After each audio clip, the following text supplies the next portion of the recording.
Thank you for the warm welcome. This is my first experience. ഇത്രയും overwhelming crowd-ന്റെ മുമ്പിൽ ഞാൻ നിന്നിട്ടില്ല. After I've joined this industry. Papan എൻ്റെ third മൂവിയാണ്. പറഞ്ഞ പോലെ Poomaram was my first and then Kung-Fu Master. പക്ഷെ പാപ്പൻ രണ്ടിലും കുറച്ച് authoritative characters ആയിരുന്നെങ്കിലും Papan was definitely a different level of authority and power that I had to deliver. എൻ്റെ police ഒരു കോപ്പിൻ്റെ റോളാണെന്ന് ജോഷി സാറിനോട് പറഞ്ഞപ്പോൾ എൻ്റെ റെഫറൻസ് തന്നെ നമുക്ക് മലയാളികളുടെ ഓഡിയൻസ് പോലീസ് ഓഫീസർ എന്ന് പറയുമ്പോൾ തന്നെ ആദ്യം മനസ്സിൽ വരുന്നത് സുരേഷ് സാറിൻ്റെ പഴയ ക്യാരക്ടേഴ്സാണ്. അപ്പോൾ എൻ്റെ റെഫറൻസും സുരേഷ് സാറിൻ്റെ മൂവീസ് തന്നെ ആയിരുന്നു. ആ സാറിൻ്റെ മുമ്പിൽ വെച്ച് ഞാനൊരു പോലീസ് ഓഫീസറായിട്ട് പെർഫോം ചെയ്യണം എന്ന് പറഞ്ഞപ്പോൾ അതൊരു വലിയ ചാലഞ്ചായിരുന്നു. ഓൾസോ ജോഷി സാർ സജസ്റ്റ് ചെയ്ത് തന്നെ ഈ മൂവിയിൽ കാസ്റ്റ് ചെയ്യുമ്പോൾ സാറിൻ്റെ എക്സ്പെക്റ്റേഷൻസ് മീറ്റ് ചെയ്യണം. അതിന് ഒരുപാട് ചാലഞ്ചസ് ഉണ്ടായിരുന്നു, അത്രയും ആങ്സൈറ്റി ഉണ്ടായിരുന്നു പെർഫോം ചെയ്യുമ്പോൾ.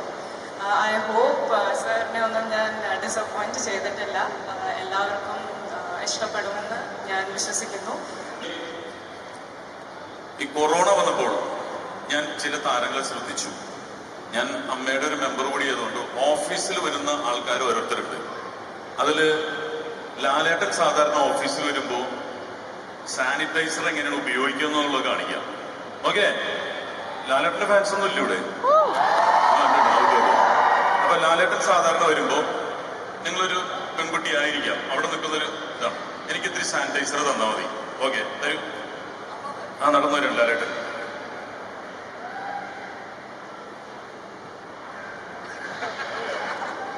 ഇങ്ങനെയാണ്. സുരേഷ് ഏട്ടൻ വന്നപ്പോ ആർഭാടമായിരുന്നു. സുരേഷ് ഏട്ടൻ ഇതുപോലെ വന്നു കഴിഞ്ഞപ്പോ എനിക്കത് വേണം, നിങ്ങളതെനിക്ക് തരണം, ഇതിട്ടിട്ട് എല്ലാവർക്കും കൊടുക്കും. പക്ഷെ മമ്മൂക്ക വന്നപ്പോ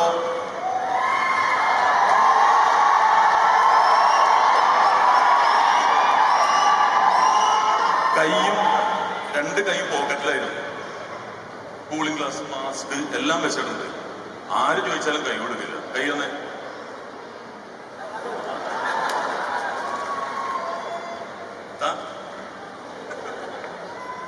പക്ഷെ പുള്ളിക്ക് സംഭവിച്ചത് എന്താന്ന് പറഞ്ഞാൽ കൊറോണ പുള്ളിക്ക് ആദ്യം പിടിപെട്ടു. അതിന്റെ കാരണം ഭീഷ്മപർവത്തിൽ അഭിനയിക്കാൻ ചെന്നപ്പോ അതിലൊരു ആക്ഷൻ ഉണ്ട്. ബോംബെക്കാരുടെ ജാവോ എന്ന് പറയുന്നു. ഇത് പറഞ്ഞപ്പോ കൈ പുറത്തെടുക്കേണ്ടി വന്ന് കൊറോണ പിടിച്ച് 1 മാസം ഹോസ്പിറ്റലായി. Thank you.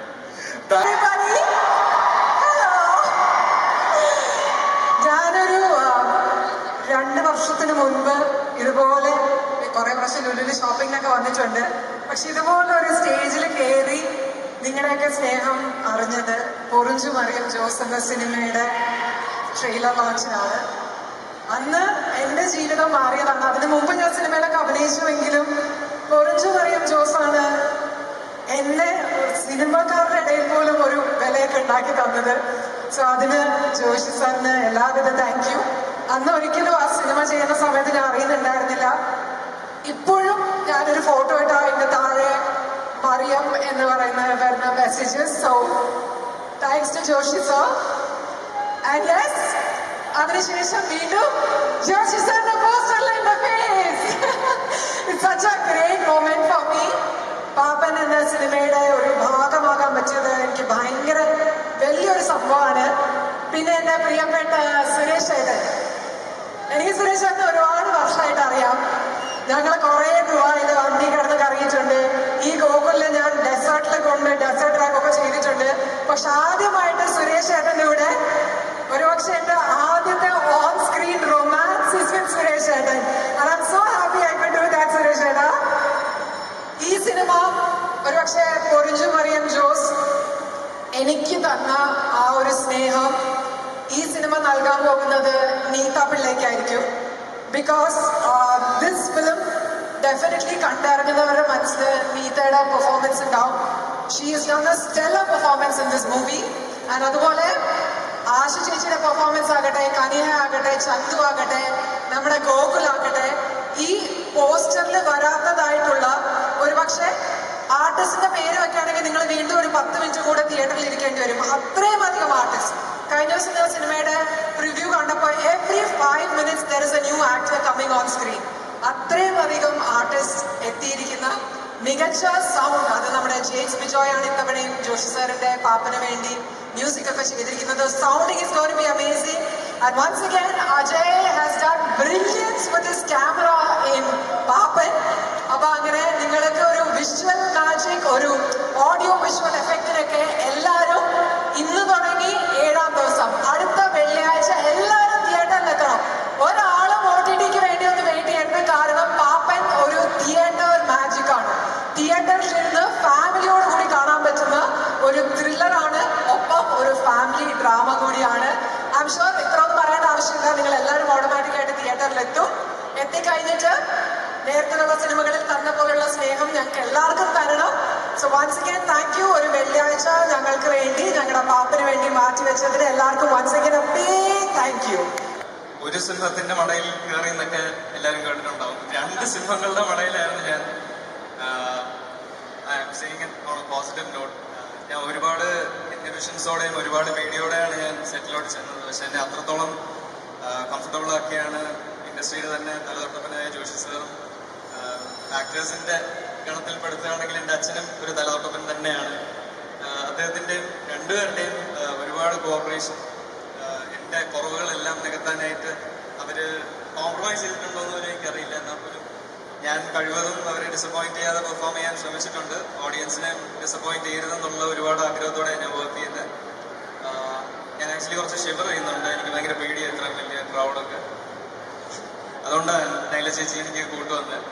ബാക്കി എല്ലാവരും ഒറ്റയ്ക്കായിരുന്നു. പക്ഷേ anyways thank you so much for the love that you showered upon me. ഞാൻ അങ്ങനെ റെലവെൻ്റ് ആയിട്ടുള്ള വലിയ വർക്കോ അല്ലെങ്കിൽ നിങ്ങൾ ത്രസിപ്പിക്കുന്ന വർക്കൊന്നും പ്രൊവൈഡ് ചെയ്തിട്ടില്ല. എന്നാൽ കൂടിയും the love that you shower upon me, എനിക്ക് ഒരുപാട് സന്തോഷം. Thank you so much. I എപ്പോഴും ഇൻഡാപ്റ്റഡ് ആണ് നിങ്ങളിൽ. Thank you. പ്രിയ സുഹൃത്തുക്കൾക്ക്, കലാസ്നേഹികൾക്ക് എല്ലാവർക്കും എൻ്റെ വിനീത നമസ്കാരം. Good evening Kochi and good evening Lulu mall. ഞാനിതിനു മുമ്പും സിനിമയുമായി ബന്ധപ്പെട്ടല്ലാതെ തന്നെ ചില ഇവൻസിന് ഇവിടെ വന്നപ്പോൾ ഈ സ്നേഹം കൈപ്പറ്റുവാൻ സാധിച്ചിട്ടുണ്ട്. സിനിമയിലെ സ്നേഹത്തിൻ്റെ, ഇഷ്ടത്തിൻ്റെ, അതിലൂടെ എൻ്റെ ജീവിതത്തിലെ വളർച്ചയെക്കുറിച്ചൊക്കെ പറയുമ്പോൾ പ്രഥമ സ്ഥാനത്ത് പ്രതിപാദിക്കപ്പെടേണ്ട നാമമാണ് ജോഷി. 1986 രാജാവിൻ്റെ മകൻ എന്ന് പറയുന്ന മോഹൻലാൽ ചിത്രത്തിൽ ഒരു ചെറുതല്ലാത്ത എന്നാൽ ഒരു വലുതുമല്ലാത്ത ഒരു വേഷം ചെയ്തുകൊണ്ടിരിക്കുന്ന അവസരത്തിൽ ജോഷിയേട്ടനെ ആദ്യമായിട്ട് കാണുന്നതല്ല. ജോഷിയേട്ടൻ കൊല്ലത്ത് SN കോളേജിൽ പഠിക്കുന്ന സമയത്ത് ജോഷിയേട്ടൻ്റെ ചേട്ടൻ്റെ ഫ്രണ്ടാണ് എൻ്റെ അച്ഛൻ. അപ്പോൾ ജോഷിയേട്ടൻ SN പഠിക്കുന്ന സമയത്ത് അവിടുത്തെ ലോക്കൽ ഗാർഡിയൻ എൻ്റെ അച്ഛനായിരുന്നു. ജോഷിയേട്ടൻ്റെ ചേട്ടൻ പല കാര്യങ്ങളും വിളിച്ചു ചോദിച്ചൊരു സ്പൈയെ പോലെ പിന്നാലെ നടന്നിരുന്ന ആളാണ് എൻ്റെ അച്ഛൻ. അപ്പം അന്ന് തുടങ്ങിയ ബന്ധമാണ്. സിനിമയിലെത്തുമ്പോൾ എൻ്റെ സിനിമയിലെ ഗാർഡിയൻ എന്ന് പറയുന്ന സ്ഥാനം അലങ്കരിക്കാൻ സർവ്വതാ യോഗ്യൻ ജോഷിയേട്ടനാണ്. രാജാവിൻ്റെ മകനിലെ ക്ലൈമാക്സിൻ്റെ തൊട്ടുമുമ്പുള്ള പ്രീ ക്ലൈമാക്സ് എൻ്റെ സീക്വൻസ് മുഴുവൻ ഷൂട്ട് ചെയ്യുന്നത് ജോഷിയേട്ടനാണ്. അന്ന് ജയനൻ വിൻസെന്റും ഒപ്പമുണ്ടായിരുന്നു.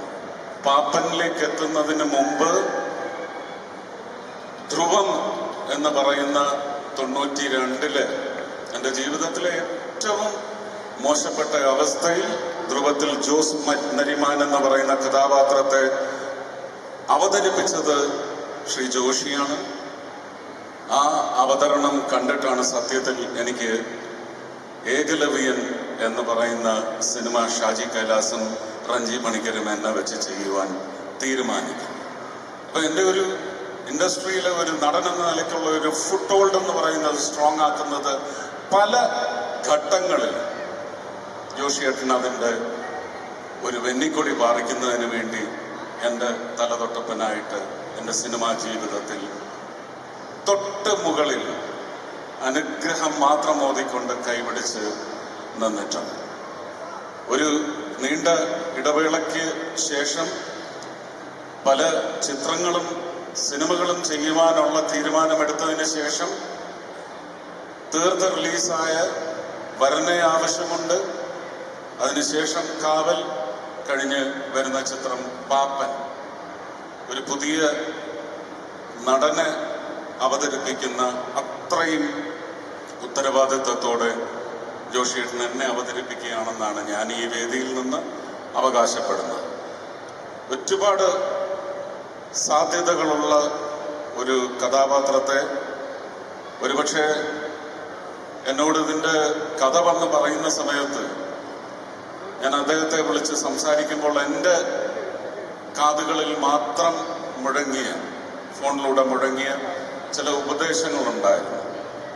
ആ ഉപദേശം മുഴുവൻ അന്ന് ഹൃദയത്തിലേക്ക് പതിപ്പിച്ചതിൻ്റെ ഒരു പ്രതിഫലനം പാപ്പൻ എന്ന് പറയുന്ന സിനിമയിലെ ഏബ്രഹാം മാത്യു മാർട്ടിൻ എന്ന കഥാപാത്രത്തിലൂടെ നിങ്ങൾക്ക് കാണുവാൻ സാധിക്കും. 29-ാം തീയതി ചിത്രം സത്യസന്ധമായി വിലയിരുത്തി ഇതൊരു വൻ വിജയത്തിലേക്ക് എത്തിക്കുന്ന നിങ്ങൾക്ക് മുന്നിൽ വീണ്ടും ഞാൻ വരും.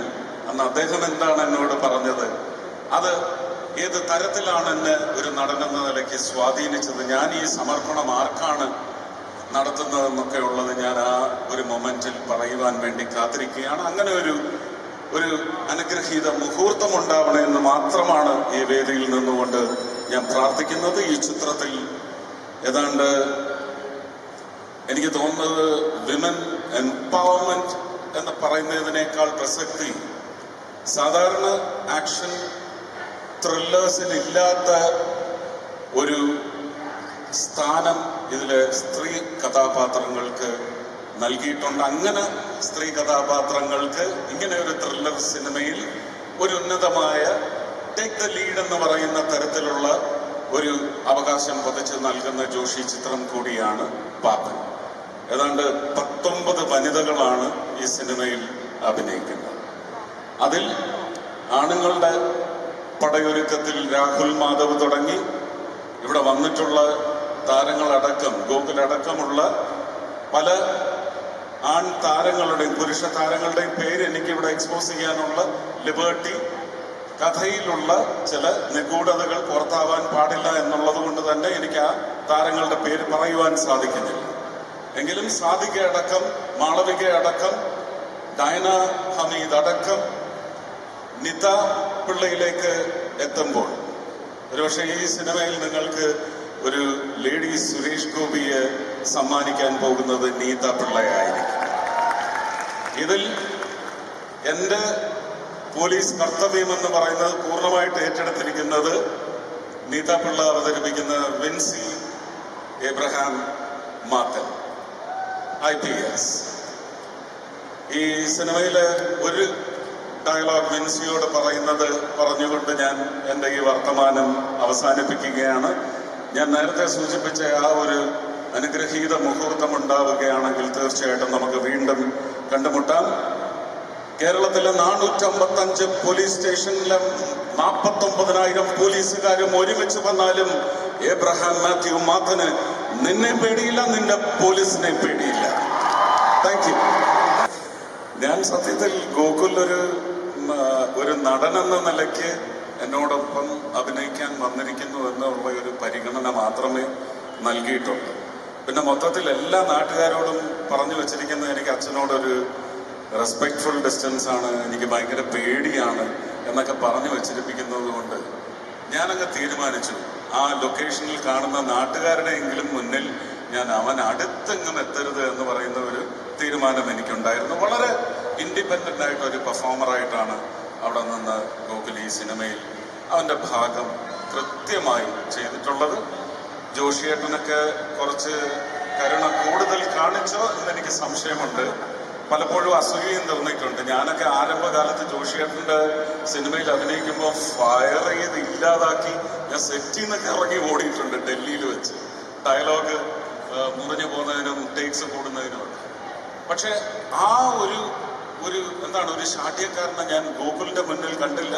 ആ സിനിമയിലുള്ള മറ്റു പല താരങ്ങളുടെയും മുന്നിൽ കണ്ടില്ല എന്ന് പറയുന്നത് എനിക്ക് ഒരുപാട് അസൂയ ഉണ്ടാക്കിയിട്ടുണ്ട്. Gokul was very comfortably placed during the making of the film. Yes, so he was very lucky. Yeah. Yes. More lucky. More lucky. Okay, so thanks a lot, Gokul. I wanted him to listen this here. So Rishabh, I'm going to stay back here. Gokul, thanks a lot. ഒരു നല്ല കൈഡി കൊടുക്കാം for Gokul. So Suresh ഏട്ടാ, നമുക്ക് ഇപ്പൊ ഈ മൂവിനെ കുറിച്ചൊക്കെ നമ്മൾ കേട്ടു. ആൻഡ് ഇവിടെ വന്നിട്ട് ഇപ്പോ ബൈഷേട്ടനാണെങ്കിലും അതുപോലെ തന്നെ ടിനിച്ചേട്ടനാണെങ്കിലും സുരേഷ് ചേട്ടന്റെ സൗണ്ടിലായിരുന്നു ഓരോ ഡയലോഗ്സും പറഞ്ഞിരുന്നത്. അപ്പൊ അവര് പറഞ്ഞു ഒന്ന് മെരുക്കിയ ഒരു സിംഹത്തെയാണ് ജോഷി സാർ പാപ്പനിൽ കാണിച്ചിരിക്കുന്നതെന്ന്. പക്ഷെ ഞങ്ങൾക്ക് മെരുകാത്ത പണ്ടത്തെ ഒരു സിംഹം ഉണ്ടല്ലോ, ആ സിംഹത്തിന്റെ ഏതെങ്കിലും ഒരു ഡയലോഗ് പണ്ടത്തെ ആ പവറുള്ള കമ്മീഷണറുടെയോ അല്ലെങ്കിൽ നമ്മുടെ ആന്റണി പുന്നേക്കാണന്റെയോ അല്ലെങ്കിൽ ജോസഫ് വടക്കന്റെയോ ഏതെങ്കിലും ഒരു ഡയലോഗ് നമുക്ക് എല്ലാവർക്കും കേൾക്കട്ടെ? Yes, for each and every one out here ആ പവർ ഇവിടെ ലുലുവിൽ ഞങ്ങൾക്കൊന്ന് കേൾക്കണമെന്ന് ആഗ്രഹമുണ്ട്. അതുകൊണ്ടാണ് പ്ലീസ്.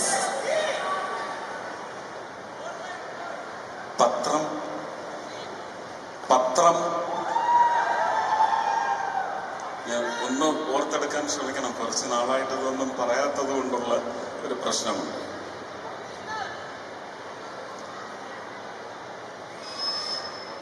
ഇല്ലാത്ത ചാരക്കഥയിലെ ഹോട്ടൽ മുറിയിലെ സുന്ദരിയുടെ കിടക്കവിരിയിൽ എത്ര തുള്ളി രേതസിറ്റു എത്ര തുള്ളി വിയർപ്പിറ്റു എന്ന് കണക്കെടുക്കുന്ന സ്റ്റിങ്കിങ് സിക്കനിങ് റിപ്പൾസീവ് ഇൻവെസ്റ്റിഗേറ്റീവ് ജേർണലിസം പത്ര സർക്കുലേഷന് ബൂമുണ്ടാക്കുന്ന പടിന്യായങ്ങൾ എനിക്ക് മനസ്സിലാവില്ല. പ്രായം തികഞ്ഞ സ്വന്തം പെൺമക്കളുടെ മുഖത്ത് പോലും നോക്കാൻ കഴിയാത്ത ഗതികേടിൽ ഒരുപാട് പേരെ ജീവിതത്തിൽ നിന്ന് പടിയിറക്കി പിണ്ണം വച്ചിട്ടുണ്ട് അങ്ങയുടെ മഹാപാരമ്പര്യമുള്ള ഈ പത്രം. ഒന്നോർക്കുന്നത് നല്ലത്, റബ്ബർ മരം വെട്ടിമുറച്ചിട്ട് കിട്ടുന്ന കറ കൊണ്ട് അങ്ങേക്ക് സാമ്രാജ്യങ്ങൾ പടുത്തുയർത്താം. പക്ഷെ മഴ ചെന്ന് വീഴുന്നത് മനുഷ്യ ശരീരത്തിലാവുമ്പോൾ ഇറ്റു വീഴുന്നത് കറയല്ല, ചോരയാണ്. ആ ചോരയിൽ നിന്ന് പടുത്തുയർത്തുന്നത് ഒന്നും ശാശ്വതമാവില്ല. How the good time. Just keep that printed in your mind. Oh my God. Thanks a lot, സുരേഷേട്ടാ. സുരേഷേട്ടന്റെ ഡയലോഗ്സ് മാത്രമല്ല, നമുക്ക് ഇഷ്ടമുള്ള മറ്റൊരു കാര്യം സുരേഷേട്ടന്റെ ഒരു ബോഡി ലാംഗ്വേജ്, ആ ഒരു നടത്തം, ആ ഒരു actions. If you just wait, I'm going to give you something. So ladies and gentlemen, we need good cheer, and can we have it for him on a count of 3, 2, 1. സുരേഷേട്ടാ, can we have that walk on stage? Can we have the music? Woo!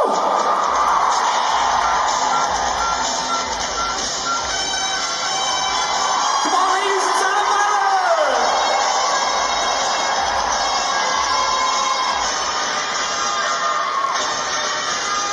ചേരാൻ നടക്കുന്ന പോലെയായി. അല്ല, എനിക്കിപ്പോ ജയറാമേട്ടൻ പറഞ്ഞപ്പോഴാണ്, ജയറാമേട്ടൻ പറഞ്ഞൊരു dialogue ഉണ്ട്. എനിക്ക് തോന്നുന്നു ആ സമ്മരൻ ബദ്ലഹിം മൂവിനെ കുറിച്ചാണ് പറഞ്ഞത്. ആ ബൈക്കിൽ വന്നിറങ്ങിയ 6 അടി പൊക്കമുള്ള ഒരു ഒത്ത സുന്ദരനായ മനുഷ്യൻ ആര് കണ്ടാലും ഒന്ന് നോക്കിപ്പോവും എന്ന് പറഞ്ഞിട്ടുണ്ട്. സോ ഇപ്പോഴും അത്രയും സുന്ദരനാണല്ലേ? Yes. So thanks a lot Suresh. ആ പവറില് can we just have that, just remember that.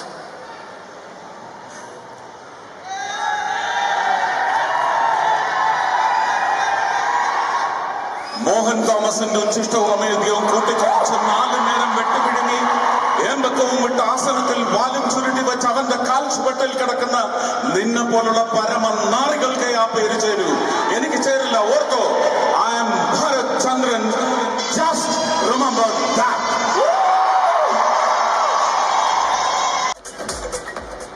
Ajay ആണ് പൊറിഞ്ചു മറിയം ജോസ്. അത് കഴിഞ്ഞപ്പോ പാപ്പന്റെ സിനിമാറ്റോഗ്രാഫർ. ഞാൻ നേരത്തെ ഒരു പേര് സൂചിപ്പിച്ചു. ജോഷിയേട്ടന്റെ ഏറ്റവും പ്രിയപ്പെട്ട ക്യാമറാമാനായിരുന്നു, ഇപ്പോഴുമാണ്, ജയനൻ വിൻസെന്റ്. ഞാൻ പാപ്പന്റെ ഡബിംഗ് സ്റ്റേജിൽ കണ്ടതിൽ നിന്ന് ഇന്നലെ ഫൈനൽ ഔട്ട് കണ്ടതിന് ശേഷം ഞാൻ മനസ്സിലാക്കുന്നത് ജോഷിയേട്ടന് മറ്റൊരു ജയനൻ വിൻസെന്റിനെ തിരിച്ച് കിട്ടിയിരിക്കുന്നു ആഴ്ചയിലൂടെ എന്നാണ് ഞാൻ കണക്കുകൂട്ടുന്നത്. ഇപ്പോഴത്തെ ചെറുപ്പക്കാർ, അന്ന് കുട്ടികളായിരുന്നവർക്ക് തീർച്ചയായിട്ടും ജയനൻ വിൻസെന്റിന്റെ രചനകളുടെ ഒരു പുറകോട്ട് പോയി ഒരു നോട്ടം നടത്തണം. എന്തായിരുന്നു ന്യൂഡൽഹി, രാജാവിന്റെ മകൻ, ഇതൊക്കെ ജയനൻ ചെയ്ത ചിത്രങ്ങളാണ്. അപ്പൊ ഇതൊക്കെ ഒന്ന് കണ്ട് നന്നായിരിക്കണം. അജയിന് എന്താണ് സ്വന്തം വർക്കിനെ കുറിച്ചല്ല, അദ്ദേഹത്തിന്റെ ക്യാമറ കണ്ണിലൂടെ ഉള്ള കാഴ്ചയിലൂടെ കണ്ട് സിനിമയുടെ മേക്കിംഗ് ആയാലും മറ്റ് താരങ്ങളുടെ കഥാപാത്രങ്ങളുടെ അനാവരണം, അതിനെക്കുറിച്ച് എന്തെങ്കിലും പറയാനുണ്ടെങ്കിൽ. First of all thank you Suresh ഏട്ടാ, thank you for your kind words. എല്ലാവർക്കും നമസ്കാരം. ഞാനിത് ജോഷ് സാറിൻ്റെ കൂടെ കുറച്ചു ശേഷം രണ്ടാമത് ചെയ്യുന്നൊരു പടമാണ് പാപ്പൻ. ജോഷ് സാറിൻ്റെ കൂടെ ബാക്ക് ടു ബാക്ക് പടങ്ങൾ ചെയ്യുക എന്ന് തന്നെ വലിയൊരു സന്തോഷവും ഭാഗ്യമായിട്ട് കരുതുന്നു ഞാൻ. പ്ലസ് ഇതിൻ്റെ കൂടെ നമ്മുടെ സൂപ്പർ സ്റ്റാർ സുരേഷ് ഏട്ടനെ എൻ്റെ കരിയറിൽ ഫസ്റ്റ് ടൈം ഒരു സൂപ്പർ സ്റ്റാറിനെ ഷൂട്ട് ചെയ്യാൻ പറ്റിയതും പാപ്പൻ കൂടെയാണ്. ഞങ്ങളുടെ സെറ്റിൽ 2 സൂപ്പർ സ്റ്റാർസാണ്, ഒന്ന് ജോഷി സാറും ഒന്ന് സുരേഷ് ഏട്ടനും. ഷാൻ നേരത്തെ പറഞ്ഞ പോലെ ഡെയിലി ഓരോ ദിവസം ഷൂട്ട് കഴിയുമ്പോഴും അത് ഓരോരോ ലേണിംഗ് എക്സ്പീരിയൻസ് ആണ്. സാറിൻ്റെ സെറ്റിൽ വർക്ക് ചെയ്യുമ്പോൾ പുതിയതായിട്ട് നമ്മൾ ഓരോ ദിവസം ഓരോന്നും പഠിച്ചുകൊണ്ടിരിക്കും. ആ പഠിപ്പ് എനിക്ക് തുടർന്ന് ഇനിയും കണ്ടിന്യൂ ചെയ്യുന്ന ആഗ്രഹമുണ്ട്. സാറിൻ്റെ അടുത്ത പടങ്ങളിൽ എന്നെ DFP ആയിട്ട് വിളിക്കണം. പിന്നെ മൂവിയെ കുറിച്ച് പറയുകയാണെങ്കിൽ ഇത് കംപ്ലീറ്റ്ലി ഒരു തിയേറ്റർ വാച്ച് ഡിമാൻഡ് ചെയ്യുന്ന മൂവിയാണ്. അത് സൗണ്ടിങ് ആയാലും മ്യൂസിക് ആയാലും തിയേറ്ററിൽ തന്നെ നമുക്ക് എക്സ്പീരിയൻസ് ചെയ്യുക വളരെയധികം നല്ലൊരു എക്സ്പീരിയൻസ് തരുന്ന മൂവിയായിരിക്കും. അത് OTT ഇറങ്ങുന്നവരെ വെയിറ്റ് ചെയ്യാതെ 29th എല്ലാവരും തിയേറ്ററിൽ തന്നെ വാച്ച് ചെയ്യുക. Thank you. That's it. Thanks a lot. I would request you to be on stage. നമുക്ക് cast and crew എല്ലാവരെയും വിളിക്കാം. Let me invite നമ്മുടെ editor Shyam Sasidharan with a big round of applause. Yes.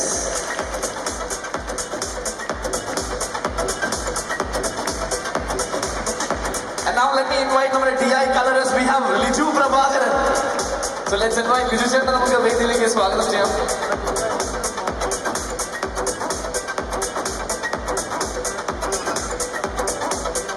Yes, so let me invite നമ്മുടെ sound design ചെയ്തിരിക്കുന്നത് Vishnu Govind. So വിഷ്ണുവിനെ വേദിയിലേക്ക് സ്വാഗതം ചെയ്യുന്നു.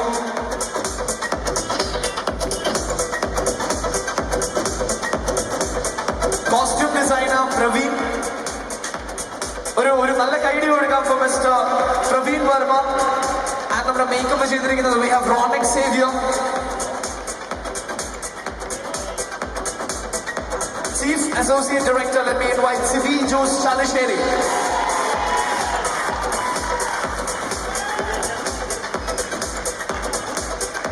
സിബിചേട്ടൻ എന്തായാലും 2 വാക്ക് സംസാരിച്ചേ പറ്റൂ ഇന്നത്തെ ഈ ഒരു അവസരത്തിൽ. Hello hi. എന്താ എനിക്ക് പറയാന്നറിയില്ല, കാരണം വേദിയിൽ പറഞ്ഞ് ശീലമില്ല. എന്നാലും ഗംഭീരമായൊരു അനുഭവമാണ്. നമ്മൾ from the beginning script to screen ഏകദേശം 20 മാസത്തോളം വർക്ക് ചെയ്ത സിനിമയാണിത്. പല ഘട്ടങ്ങളിലായിട്ട് ഇടയ്ക്ക് ചില കൊറോണ പ്രശ്നങ്ങളൊക്കെ ഉണ്ടായിട്ടുണ്ട്. We finished in a big level. ഏതാണ്ട് ഇപ്പം നമ്മുടെ എഡിറ്റർ മുതൽ സൗണ്ട് എഞ്ചിനീയേഴ്സ് അല്ലെങ്കിൽ ടെക്നീഷ്യൻസിനെ കൂടി ഉൾപ്പെടുത്തിയിട്ടാണ് സംസാരിക്കുന്നത്. അവരെല്ലാവരും ഇവിടെ ഉണ്ട്. ഒരുപാട് വർക്ക് ചെയ്ത പടമാണ്. ഫ്രം ഒരു ചെറിയ കണിക പോലും മിസ് ചെയ്യാതെ നമ്മൾ വർക്ക് ചെയ്തിട്ടുണ്ട്. ഓരോ പോയിന്റും സാറ് ഡയറക്ടർ മോണിറ്റർ ചെയ്ത് അതിൻ്റെ ഫൈനൽ തന്നിട്ടുണ്ട്. അങ്ങനെ we are going to watch a perfect movie according to us. So I invite all of you to the screen and thank you, Joshi sir.